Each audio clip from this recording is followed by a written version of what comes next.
Welcome to the Focus and Chill podcast, where we discuss sustainable productivity and habit formation while avoiding the allure of hustle culture. Every episode we interview guests who have got a solid habit and productivity game.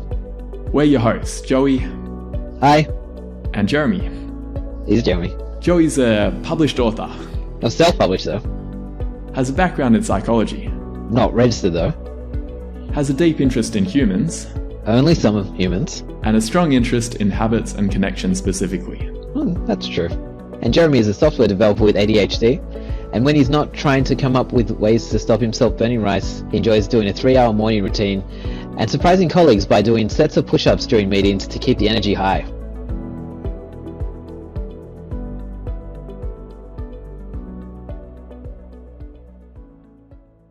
The Focus and Chill podcast is brought to you by FocusBear, a habit and productivity app that makes healthy habits and deep work the path of least resistance.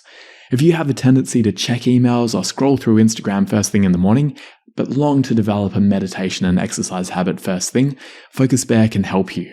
The app blocks distractions on all your devices and guides you through your habits one at a time. Throughout the day, FocusBear assists you to stay in deep work by blocking websites and apps that are unrelated to your chosen focus mode. Life's not all about work though. You'll be prompted to take regular breaks to rest your eyes and stretch your muscles. At the end of the day, FocusBear helps you switch off. Work-related apps get hidden so you can unwind and sleep well. Check out the app by going to focusbear.io. And for this episode, we have a very special guest. It's Jeremy! Whoa. I wasn't prepared for this. Sorry to spring that on you. I knew you like to give your guests time to prepare. I'll do my best to ad-lib. Okay. Well, Jeremy, why don't you tell me what projects you concentrate on during your focus hours? Sure. So my day job, I'm a product manager for an SMS company. The background there is I had a startup that I built up, sold it at the start of this year. And now I've basically inherited all of the responsibilities and the many hats that I had with the old job. But now I'm called a product manager instead of a founder.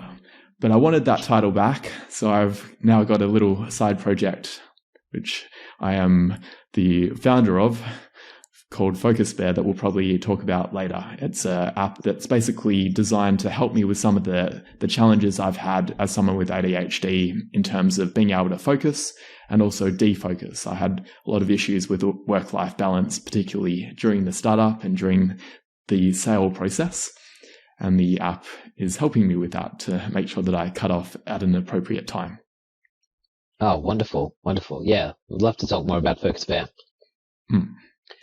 And so how about the rest of the time? What do you enjoy during your time off? My favorite activity is cross-country skiing. I just went for a month up at the snow, which was amazing. Really like getting out in nature during the winter. I'll go out for skis on as much as I can. And then when there's no snow available, which is most of the year in Australia, I'm more likely to, I sometimes do roller skiing, and I also enjoy trail running, a bit of cycling, and I've been getting into carpentry recently. Nice mix of physical habits to keep the hands busy. Yeah. What does your morning routine look like, and how has it evolved over time? Could be easier if I share my screen and show that. Because I've got a very long morning routine. Basically, when I wake up in the morning, I use FocusBear to guide me through the routine. So I've got, first thing, I log the amount of sleep that I got. And then I also log what my resting heart rate was, how much energy that I feel I have from 0 to 10. And that's helpful for me to look at over time to see whether I am getting a regular amount of sleep. I normally try and aim for about 8 hours. I do better with 8.5, but I don't normally get that much.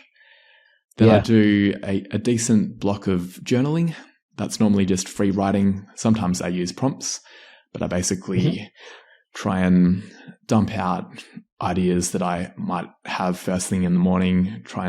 Often it'll be about depending on how much energy I have, it might be the first couple of lines might be, I'm tired. I wish I had more sleep last night.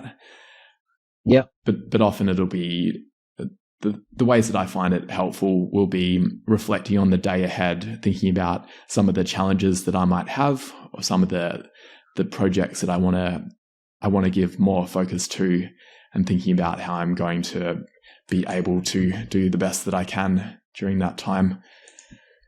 And it's strange that I find sometimes if I think about something, I don't necessarily get as much depth as I would if I journal. So that's why I find it useful that I'll start writing about something and I'll often have ideas that seemingly come out of nowhere.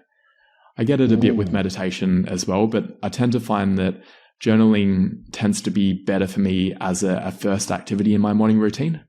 If I do meditation first thing, it tends to be very preoccupied with me thinking about what am I going to do during the day? What have I forgotten? Ideas that I had the night before. Whereas if I journal first, it means that the meditation can be more about just counting breaths, and it tends to go better for me. Sounds like it's almost like when you do your journaling, it's like an emptying out of the clutter of your brain, and then when you actually get to sit on the mat, there's less things to settle, perhaps. Yeah, for sure. I know the reason I started doing it that way is Julia Cameron, The Artist's Way, where she basically describes journaling, or her particular way of doing journaling, as being meditation for Westerners, which is maybe a little bit pejorative of Westerners. I think white people can meditate, but I do find it helpful for me. The combination of the two works really well. Yeah, yeah. And you're referring to the morning pages, is that right? Oh, yeah. Yeah. Yep. Yeah, I find that to be quite a useful activity as well, especially when something has like agitated me. And for those of us that don't know about it, it's a simple practice of taking 3 A4 pages and handwriting, and just basically writing what's on your mind and not stopping until those 3 pages are filled. Sometimes it's more of a test of your hand strength than than your ability to express. But it's just such a powerful exercise, and I can't recommend it highly enough. I think it's difficult for most people to fit in, just because it takes probably about half an hour. I think you should probably budget about 10 to 15 minutes a page. Yeah. And so like a lot of people don't have that spare 45 minutes, I think, in which to do this. So yeah, I think the way to overcome that, you just write with really large handwriting. Yeah, that's right. 1 character per page. What's in my mind? Cat.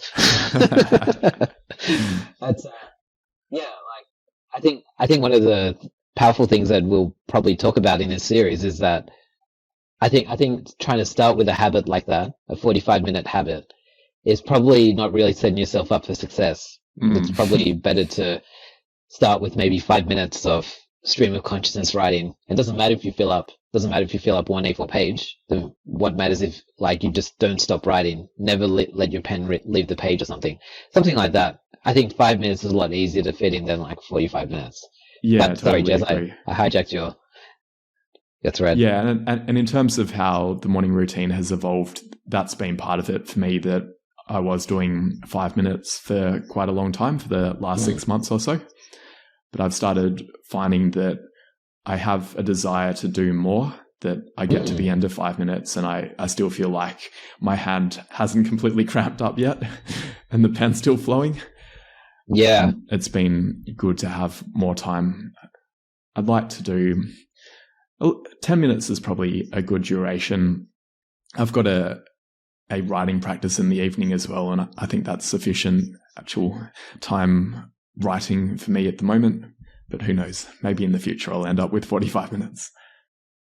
Yeah, I guess we'll I want to talk to you a bit more about your switching off routine. So maybe we'll talk more about that when we get to that. But yeah, I guess more in terms of your we've spoken about your morning. In terms of your your working hours, how do you optimize your productivity during this time, during your working hours, whatever you define those to be? So basically, I've I segment the morning routine into a few blocks. The backstory here is that the reason I'm using Focus Bear is because I found it very hard with the business that I had, where a lot of the customers are in the US. The time zones are quite challenging there, and because I was doing a fair bit of the customer support, I'd wake up in the morning and have experience of having previous days where there were a lot of problems. Maybe I shipped a bug to production last night, and then I have all these angry customers. And I found it very hard to break a bad habit I had of immediately jumping into email, even though I knew that I do much better. I'm much less snippy in the morning if I've done some degree of things like journaling and some form of physical exercise first. But I found it very hard to actually motivate myself to do that. I know you've got a really strong habit of waking up and immediately doing meditation.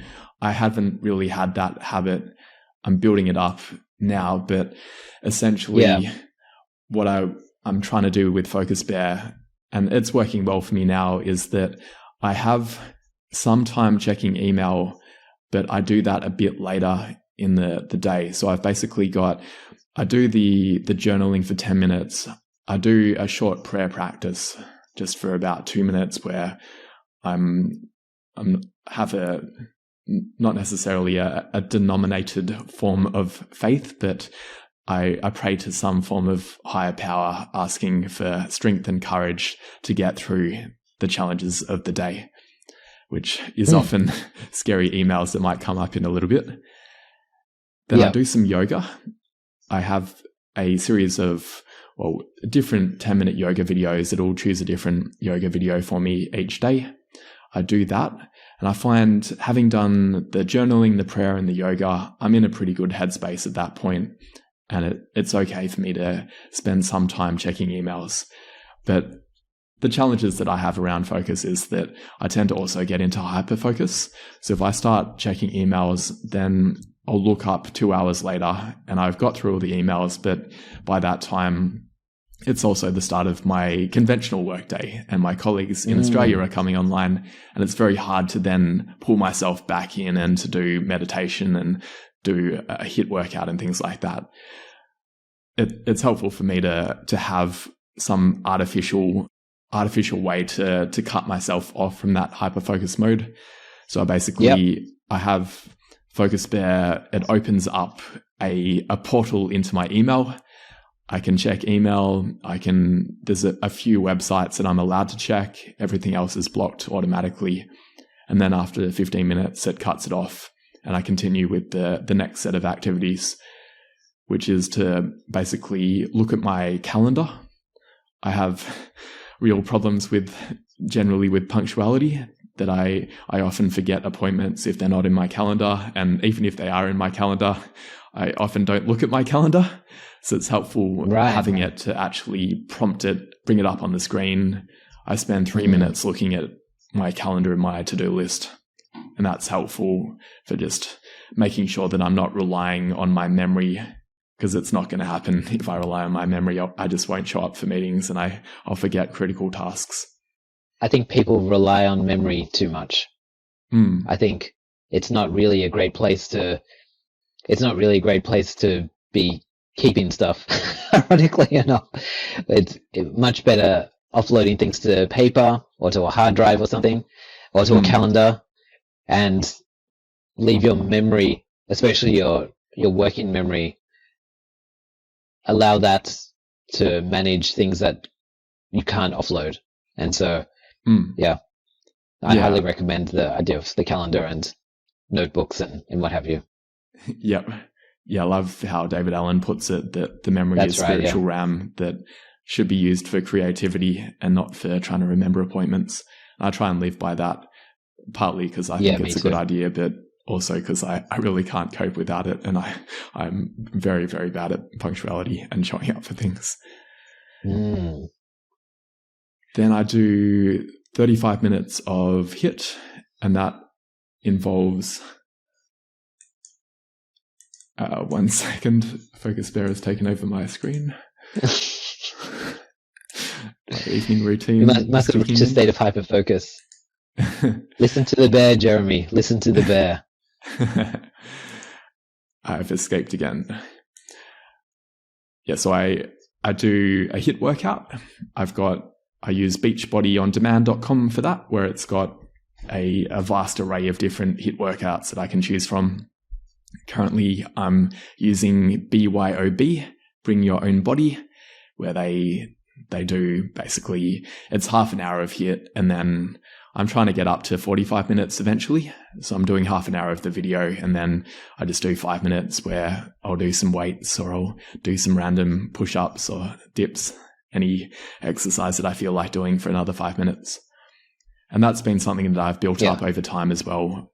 At the start of the year, I was doing a 5-minute workout, which sounds ridiculously short.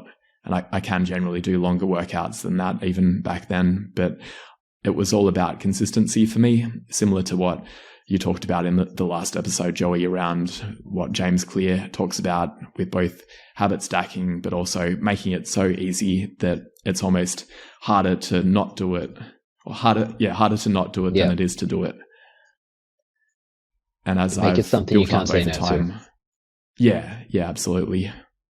So originally, my morning routine in January was about 20 minutes long, and I've just expanded it over time. Next couple of things, I'll blast through, brush my teeth, wash my face, which is 3.5 minutes. And then I have another block of checking emails for 15 minutes. Then I have some food preparation. I will cook some rice, and I use a rice cooker for that because I'm very bad at cooking in general. I often, if I try and cook rice in a saucepan, I will invariably burn it. If I try and cook anything on a saucepan, I normally forget about it. I'll go and check emails, or I'll be doing some coding, and I'll only realize that it's burning when I can smell it, or when my wife yells at me. So I've resorted to mostly cooking with appliances that you can't actually turn on unless they have a timer enabled. Microwaves are very good. The rice cooker is good because it can detect when it's low on water. And also my steam cooker, my Cuisine Art, I highly recommend it to anyone who might have a similar problem. It is very good because you also can't turn it on without setting a timer. So I will normally turn on one of those appliances in order to cook some form of food for myself. I'm normally not eating at that time. I have my first meal at 11 a.m., but just to make sure that I've got rice ready and I don't have to think about it when I'm at 11 a.m. when I'm normally midway through my workday, I'll have a little 3-minute food prep session then. Then I do some deep breathing. I've got a box breathing video that I like to follow along to, where it starts out with 4 seconds in, 4 seconds hold, 4 seconds out, 4 seconds hold, and then moves up to 5 seconds, and then 6 seconds. And that's quite good as a way, I guess it's a form of meditation where it's a very guided way of counting breaths. I like having the visual that I can follow along to as well. I find that's really helpful. If I've just, in the previous block, I've just checked some emails, maybe there's some problems with customers that I've put out some fires, but my adrenaline levels might be up a little bit, and doing the breathing helps me to calm down and get into more of a centered space again. Yeah, nice. With the box breathing, is that just like a set pattern of, like, it might be hold your breath for 5, breathe in for 5, hold your breath for 5, breathe out in 5, and then hold your breath for 5. Is that? Yeah, I guess you go. The pattern is 4 seconds in, 4 seconds hold, 4 seconds out, 4 seconds hold, and then it just repeats that. Yeah. I was using a more advanced app, the Change State app, for a while, where it starts out with some yoga nidra breaths where it's really fast in and out. So do that 20 times, then do 30-second breath holds, 35-second exhales. I found that, it worked in some ways, but I found that it spiked my anxiety a little bit when I was doing the very long breath holds. I think I was getting up to 50-second breath holds because it basically progressively increases the duration of the breath hold.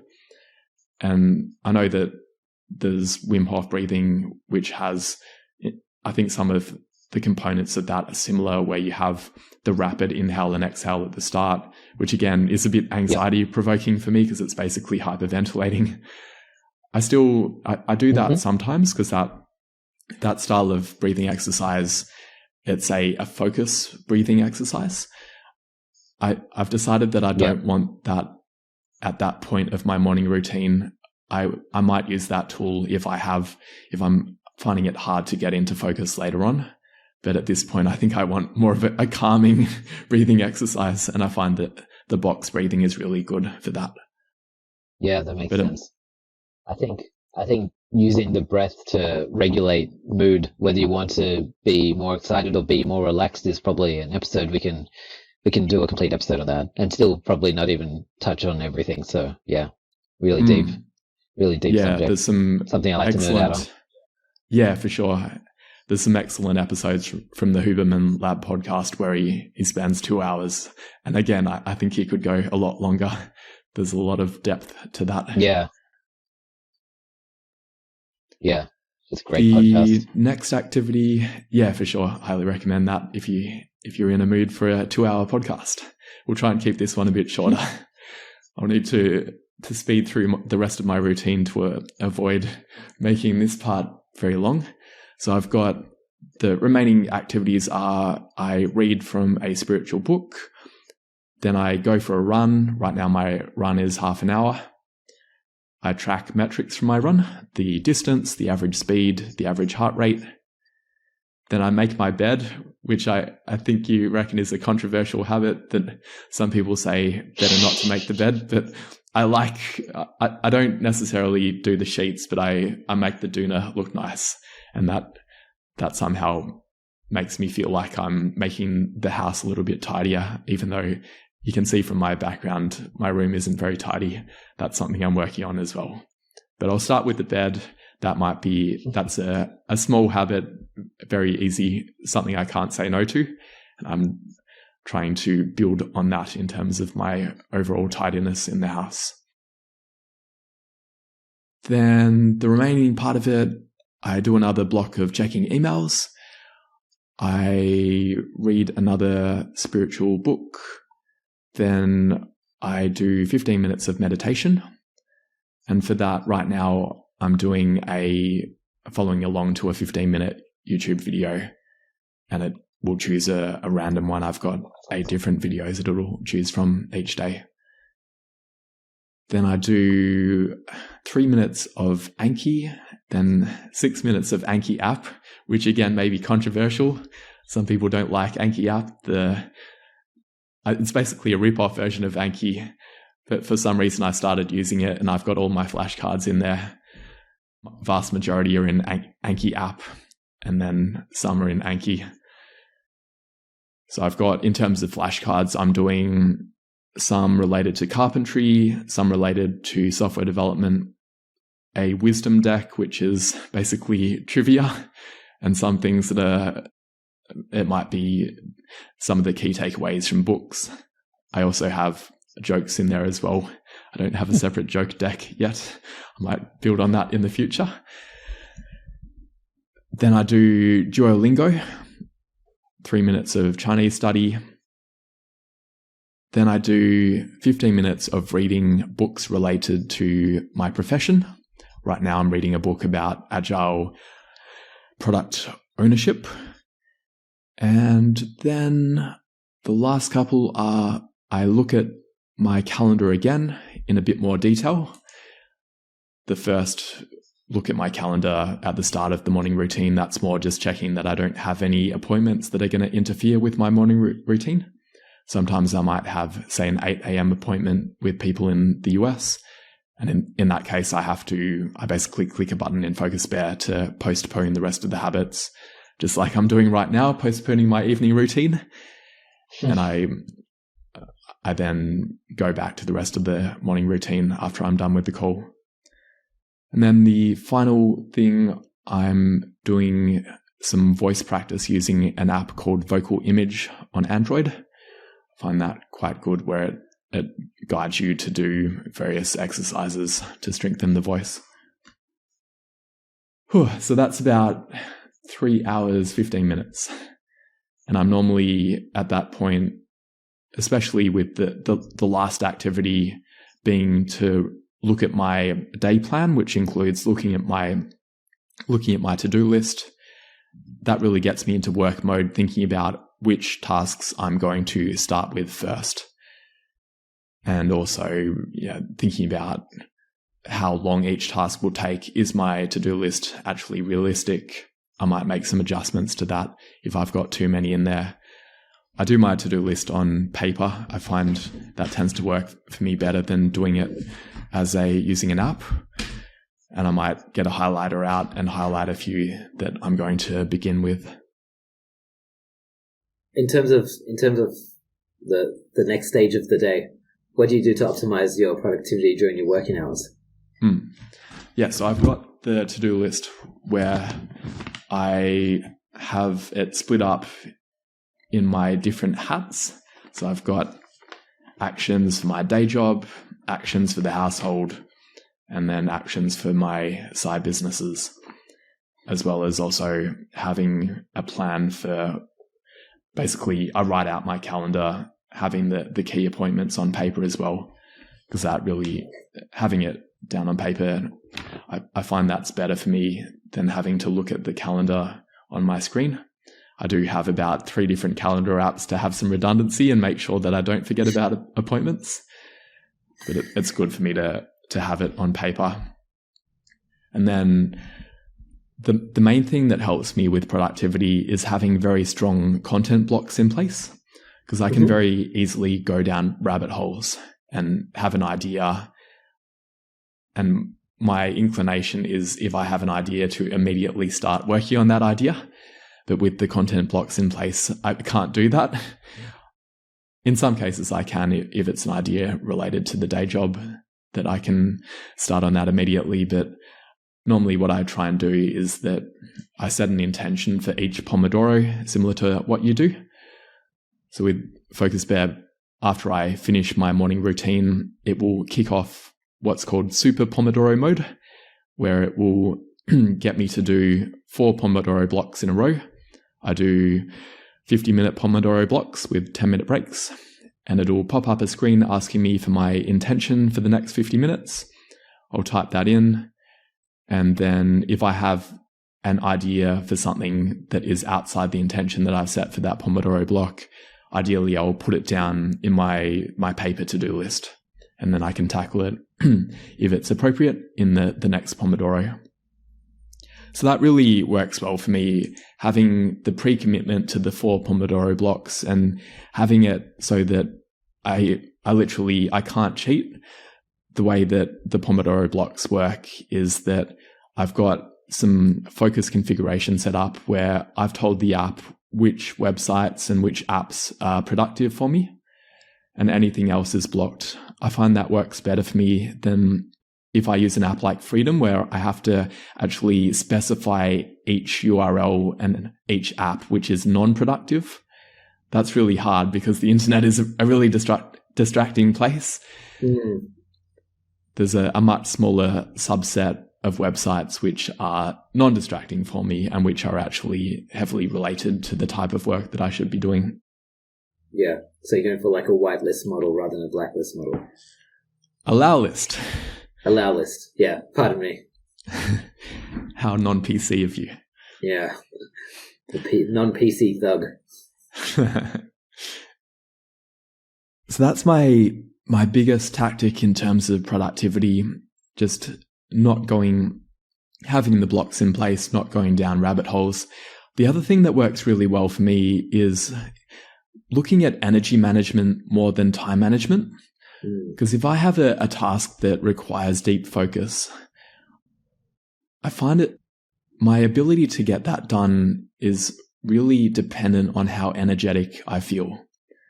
And for me, the best way to optimize that is if I am not just sitting in my chair for 3 hours straight. I find that if I do that, my energy levels tend to really dip after even probably an hour.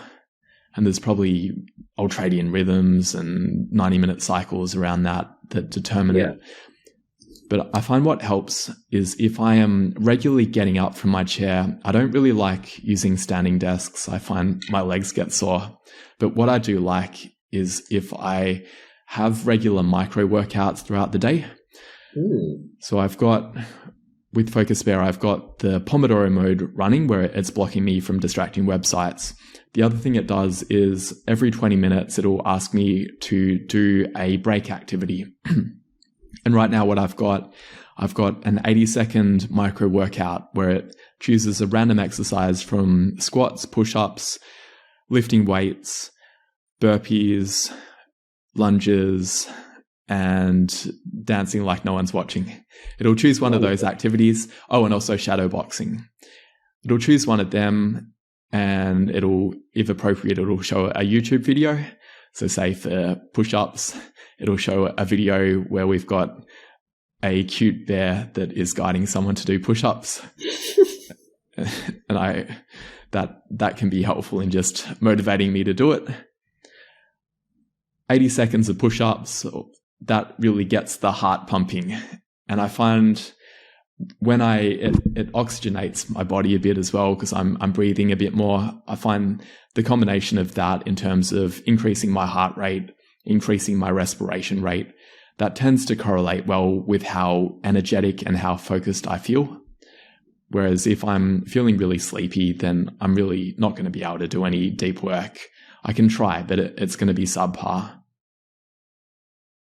So they'd probably be my three main hacks that work well for me: eliminating tech-related distractions, having intentions for every focus block, and writing down, if I have an idea that is unrelated to the current intention, writing it down on my to-do list.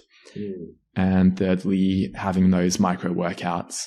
Oh, and actually the other thing that comes into the break is I also, the same thing as you, I track my time. I prefer to do that on paper as well, because I use Timing, a Mac app that automatically tracks my time in terms of which websites I had open, how much time I spent in my code editor versus Confluence versus being on calls.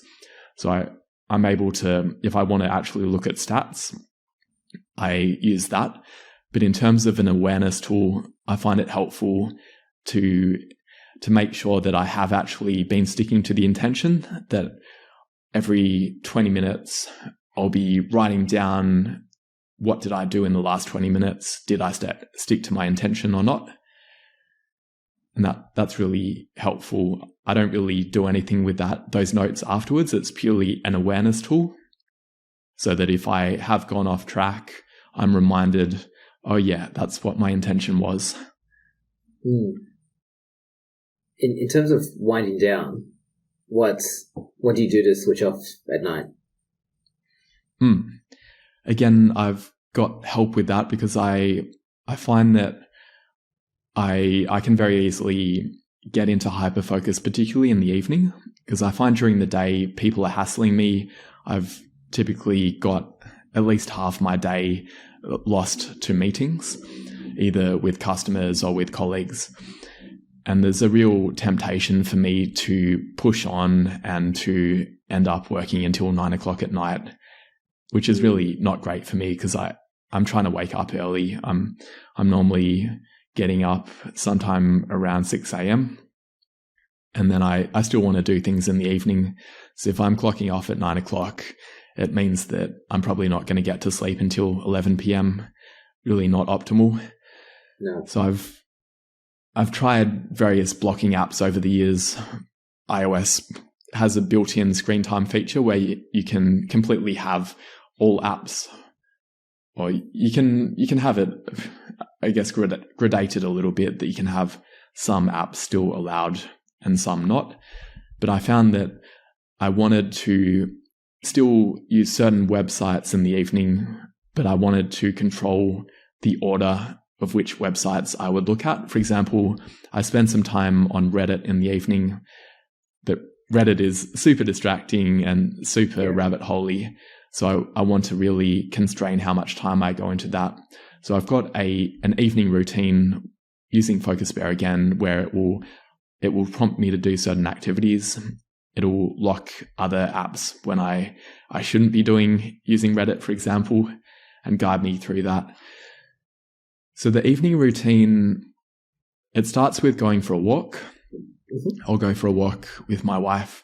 I've got it as a minimum of 10 minutes, but normally it's more like half an hour. That's a really nice opportunity to go and look at the sunset, talk to her, hear about her day. And that really helps me to unwind, actually physically leaving the workspace. That's really important for me because I work from home. And then I'll cook dinner. After that, I'll have some time, a 10-minute checking email block to make sure that my team doesn't need me for anything. And then I do have some more time on work at that point, which is more around things that I normally can't do during the day. I have a 15-minute or actually a half-hour content creation block where I will spend 15 minutes recording a YouTube video. Normally I won't finish a whole YouTube video. That's related to the day job, essentially. It might be that it takes me 3 days to actually finish a video, but having it done in those 15-minute blocks every day works really well for me. And then I have 15 minutes of writing a blog post. And again, it might be that it actually takes me 4 days before I actually complete a blog post. But I find that's better for me. I end up writing more blog posts if I do it in 15-minute blocks than if I try and do it in a 1-hour block, because it just feels too difficult to find an hour in my day. Very easy to push that out, whereas 15 minutes is very achievable for me. Then I do an end of day report in Slack, letting my team know what I did. And that the main reason I do that is so that they'll do it themselves. I'm trying to lead by example there, because if I don't do it, they won't do it either. Then I spend some time looking at Timing, the app that I mentioned, which does the automatic time tracking. And I find that helpful just in terms of being able to see, was I actually living to my commitment in terms of how much time I want to spend in the day job around working on planning new features, or was I basically fighting fires the whole day and on calls with customers for the whole day? And that's something that it's helpful to have that data. It's something that my manager is interested in, because they ultimately want me to spend less time on firefighting and customer support and more time on the feature planning. So if I have some data around that, that's helpful for conversations with her. Then I have my time on Reddit, 8 minutes of that. I'm checking out the ADHD programmers subreddit. There's also one called Get Disciplined, which I find interesting, and some related to, also there's a few around product management that I occasionally dip into. Then I do some journaling for the day ahead, which involves basically writing out my to-do list and calendar, which means that the following day in the morning, I've got that already all sorted. I don't really have to think about it. And I'm clear in terms of if I have too many tasks, it's easier at that point to make sure that the to-do list isn't so full, because I often end up adding more things to the list. And if the whole paper is filled up, as it was today, that probably indicates that I have overscheduled a little bit. I try and use one color in the evening. So I wrote in red in the evening and then black during the day, so I can tell how much unplanned work I had. It looks like I added about 10 new tasks during the day, and that's probably not really optimal, but something I will continue to try and work on over time. Then the remainder of the evening, I've got a 4-minute block looking at Product Hunt because I'm planning to do a Product Hunt launch for FocusBear in the future. And I'm just looking at how other people do their launches and engaging in discussions with people on the forums. I have some very logistical habits around making sure that I've charged my phone and my iPad before I'll leave them in another room before I go to sleep. I've got a prompt to do something nice for my wife. Maybe fill up a foot bath for her or bring her a cup of tea. A reminder to lock the door, put my keys and my wallet in a predictable place, because otherwise in the morning I'll spend, if I needed to go to the office, I've had a tendency in the past to leave my keys in an inappropriate place where I can't find them. Better to have it in one place. And then I check in with my accountability coach. I use an app called Goals One, which I would recommend for everyone if you want accountability coaching. That's really good, where I'll have not all of the habits, some of the critical ones that I absolutely want to do every day, and some that I'm not hitting. The ones that I really struggle with, I'll report to my coach. For example, one is having lights out by 9:30, and I haven't been hitting that consistently. It's been more like, I think last night was 9:45. I'm trying to gradually bring it back down. Then have a shower, check the weather, close all my Chrome tabs so the following day my computer is nice and fast. I normally, by the end of the day, I've often got about 100 Chrome tabs open, and then it tends to slow it down overnight and make it very difficult to use the following day. Another block of checking emails, then 15 minutes of cleaning the house. And then basically the back half of the evening routine, I often don't get to it, but it's things that I really enjoy doing if I do have time. So 15 minutes on Duolingo. I have the morning routine doing 3 minutes of it, but if I can do 15 minutes, I end up learning new words if I do 15 minutes, whereas 3 minutes is basically just maintaining my current vocab. Then I have 5 minutes going through a online course about cross-country skiing. Then 5 minutes with another Chinese app, 5 minutes with a different Chinese app. So it's, in total, it's 25 minutes of Chinese study. Then another 6 minutes of doing flashcards, turning my air purifier on. A lot of these things, I think most people would remember to do them intuitively. And I probably remember about half the time in terms of things like turning the air purifier on. But I'm really, because I'm not that great with really basic logistical things, remembering to lock the door, remembering to put my wallet away. I find this helpful as I'm essentially using it as a checklist of things that I want to do every day. And then some of them are more aspirational and things that I want to use the internet for, but I want to do it in a safe way. So for example, if I had unfettered access to the internet, I might do my cross-country skiing course, but I might end up just checking emails or on Twitter or on Facebook, doing things which aren't really aligned to where I want to take my life. And so it's helpful being able to use the internet, but using it in a safe way. And yeah, that's most of the things there. I've got a few other things around. There's some apps that I use. One that's resilience coaching. Another one which is a reminder to reach out to a friend.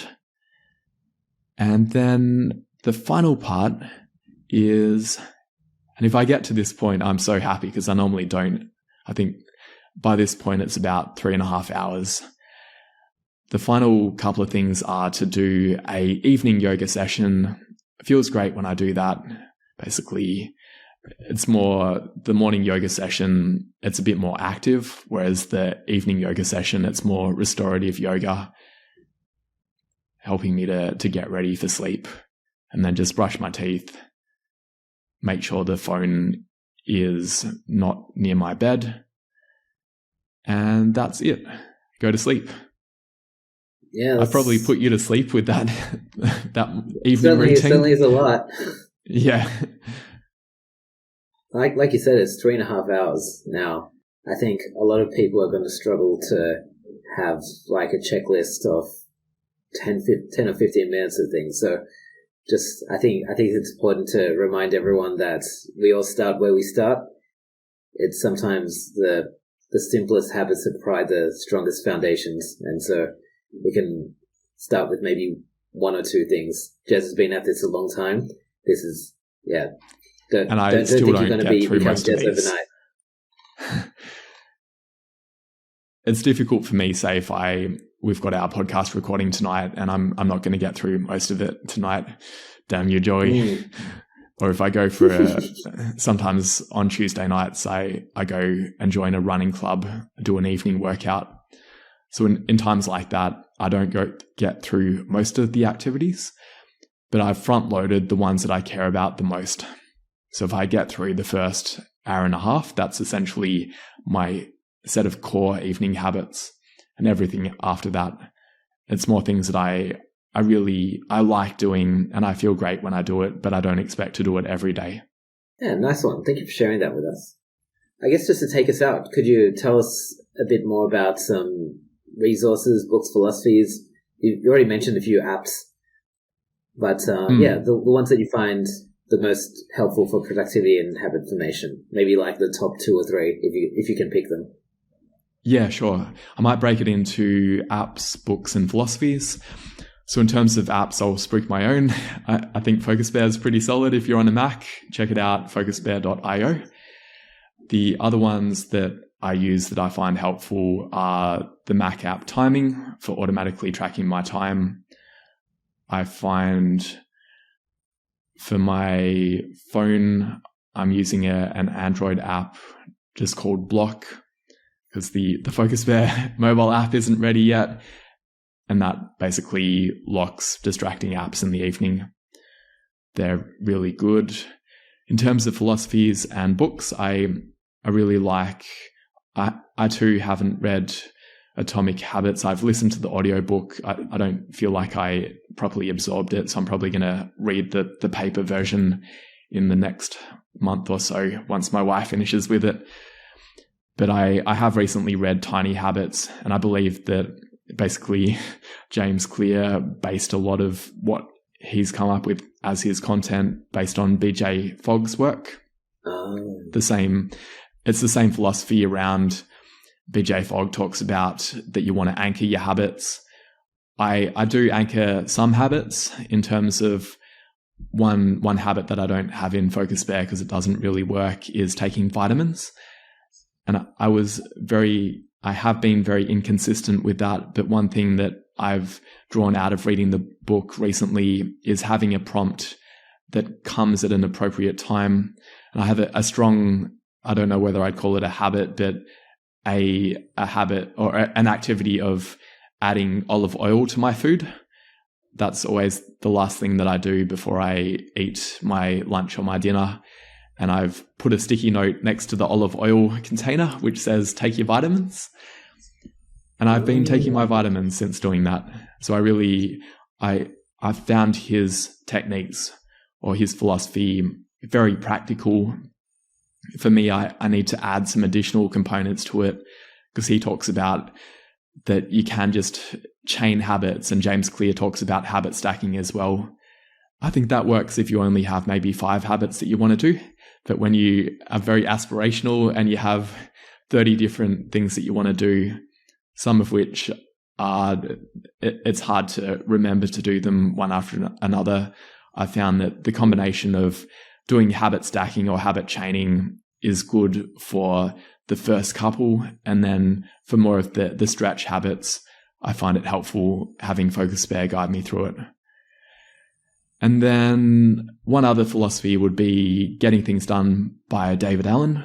We talked about that earlier in terms of the spiritual RAM, not keeping things in your head, writing everything down, the concept of a second brain that works really well for me, so that I'm able to come up with creative new ideas and I don't have to execute them right away.